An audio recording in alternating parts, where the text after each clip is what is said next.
Hello everyone, আসসালামু আলাইকুম। আজকের এই ভিডিওতে দেখাবো কিভাবে ভলিউম বাটন না চেপেই আপনি ভলিউম বাড়াবেন এবং কমাবেন। অনেক ক্ষেত্রে দেখা যায় আমাদের ভলিউম বাটনটি নষ্ট হয়ে যায়, ভলিউম বাটনটি ঠিকমতো কাজ করে না। তাছাড়া আপনারা যদি চান ভলিউমের উপর প্রেশার না পড়ুক, তাহলে আজকের ভিডিওটি শুধুমাত্র আপনাদের জন্য। প্রথমেই আপনাদের দেখানোর জন্য আমি ইউটিউবে চলে যাব। ইউটিউবে যাওয়ার পর যে কোনো একটা ভিডিও আমি ছেড়ে দেব, তারপর আমি ভলিউম বাটনটি কমাবো এবং বাড়াবো। তো আপনারা দেখতে পাচ্ছেন একটা বাটন আছে, সেই বাটনটা আমি নাড়াচ্ছি এবং সেই বাটনে ক্লিক করা মাত্রই কিন্তু আমার ভলিউম বাটনটা চলে আসে। তারপর আপনি ভলিউমে টাচ করার পর আপনি বাড়াতে পারবেন এবং কমাতে পারবেন আঙ্গুলের ইশারায়। তার জন্য আপনাদের আলাদা করে কোনো অ্যাপসের প্রয়োজন নাই, আপনাদের ফোনেই আপনাদের সেটিংস আছে। তো আমি সরাসরি চলে যাব আমি মোবাইল স্ক্রিনে যাওয়ার পর আমি সেটিংসে ক্লিক করব। সেটিংসে ক্লিক করার পর আমি একটু নিচে স্ক্রল করব। নিচে স্ক্রল করার পর আমরা দেখতে পারবো শর্টকাট অ্যান্ড অ্যাক্সেসিবিলিটি ক্লিক করার পর আপনারা এরকম একটি অপশন পেয়ে যাবেন। তার মধ্যে আপনারা একটু নিচে চলে আসবেন, আবারও স্ক্রল করবেন। তো আপনারা দেখতে পাচ্ছেন অ্যাক্সেসিবিলিটি নামে একটি অপশন চলে আসছে। তো আপনারা কি করবেন, অ্যাক্সেসিবিলিটি ক্লিক করবেন। ক্লিক করার পর আপনারা একটু নিচে চলে আসবেন। এখানে অনেকগুলো অপশন থাকবে, সেই অপশনগুলো আমাদের কোনো প্রয়োজন নাই।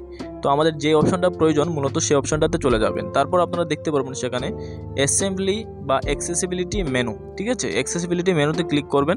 ক্লিক করার পর আপনারা নিচে দেখতে পাচ্ছেন একটা অন অফের বাটন আছে, তো সেটা বর্তমানে অন আছে। তো আপনারা দেখতে পাচ্ছেন আমার কিন্তু সেই অপশনটা কিন্তু চলে আসছে। তো আমি যদি সেটাকে অফ করে দিই, সেই অপশনটা কিন্তু চলে যাচ্ছে। আপনারা দেখতে পাচ্ছেন সেখানে যদি আমি অ্যালাউ ক্লিক করার পর ওকেতে ক্লিক করি, ওকেতে ক্লিক করার পরে কিন্তু আমার এই বাটনটা কিন্তু চলে আসছে, ঠিক আছে। তো এই বাটনটা আপনারা যে কোনো জায়গায় নিতে পারবেন, চাইলে এই পাশে নিতে পারবেন, উপরে নিতে পারবেন বা নিচে, সব জায়গায় কিন্তু এই বাটনটা নিতে পারবেন, ঠিক আছে। তো আপনাদের সুবিধা মতো সেই বাটনটি রেখে দিবেন। তো আপনারা এখানে দেখতে পাচ্ছেন সেখানে অনেকগুলো বাটন আছে। আমরা সাইডে যে অপশনটি আছে, আমরা সেই অপশনটাতে যদি ক্লিক করি, সেই অপশনটাতে ক্লিক করলে দেখতে পারবেন এই অপশনগুলো কিন্তু চলে আসছে। তো আমরা চাইলে কিন্তু ভলিউমগুলো আপ করতে পারবো এবং ভলিউমগুলো ডাউন করতে পারবো যে কোনো সময়, ঠিক আছে।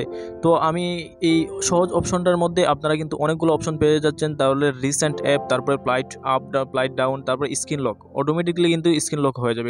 এই অ্যাপসগুলোর মধ্যে আরও কিছু আছে। তো আপনারা দেখতে পাচ্ছেন স্ক্রিনশট, আপনারা চাপ দিয়ে ধরে আপনাদের স্ক্রিনশট দিতে হবে না, অটোমেটিকলি কিন্তু এটা সেটাতে ক্লিক করলে স্ক্রিনশট হয়ে যাবে। তো আমরা সরাসরি আবারও চলে যাব আমাদের ইউটিউবে।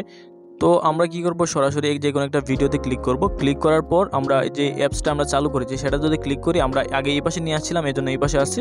তো আমরা যদি এভাবে রাখি আমাদের কিন্তু এভাবে থাকবে। তো আমরা ভলিউম কিন্তু ডাউন করে দিছি। তো আপনারা ক্লিক করলে কিন্তু ভলিউম 7 করে আপ হয়ে যাবে। তো ভিডিওটি এই পর্যন্তই ছিল। যদি ভিডিওটি ভালো লাগে অবশ্যই চ্যানেলটি সাবস্ক্রাইব করে আমাদের পাশে থাকবেন। প্রিয় বন্ধুরা, ভিডিওটি কেমন হলো অবশ্যই কমেন্ট করে জানাবেন। ধন্যবাদ সবাইকে।